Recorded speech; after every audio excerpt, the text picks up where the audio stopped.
এবং পরিবারের প্রতি সমবেদনা জ্ঞাপন করি। দ্বিতীয় হচ্ছে আমার নির্বাচন ক্ষেত্র নন্দীগ্রাম। আমার নির্বাচন ক্ষেত্র নন্দীগ্রাম, সেখানে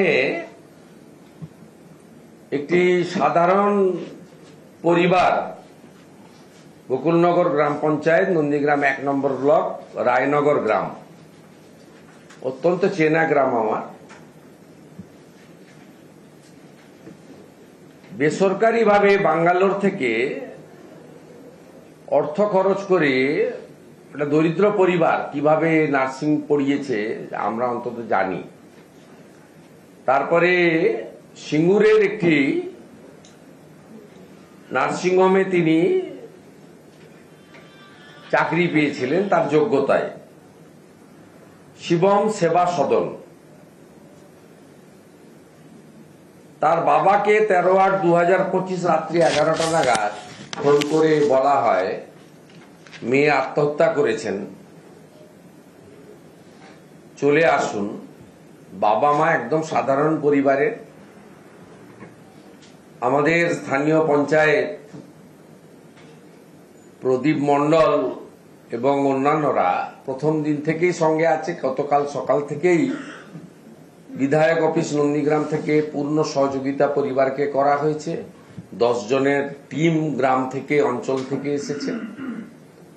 এবং সিঙ্গুরেও বা চুঁচুড়াতেও বহু প্রতিবাদী মানুষ, বিজেপির কার্যকর্তারা তো ছিলেনই, এর বাইরেও অনেক প্রতিবাদী সাধারণ মানুষজন, তারা আইনজীবীরা, তারা এলাকার স্বাস্থ্য ব্যবস্থার সঙ্গে যুক্ত বহু মানুষ, তারাও প্রতিবাদে সামিল হয়েছেন।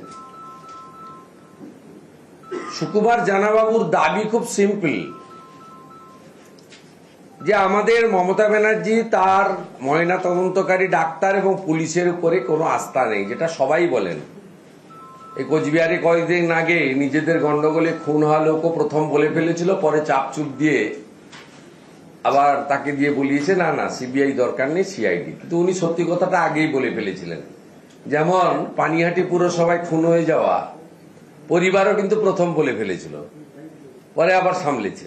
অতএব এই রাজ্যের পুলিশের উপর, পুলিশ মন্ত্রীর উপরে, তার স্বাস্থ্য ব্যবস্থার উপরে কারোরই কোনো আস্থা নেই, দলমত বর্ণ ধর্ম নির্বিশেষে।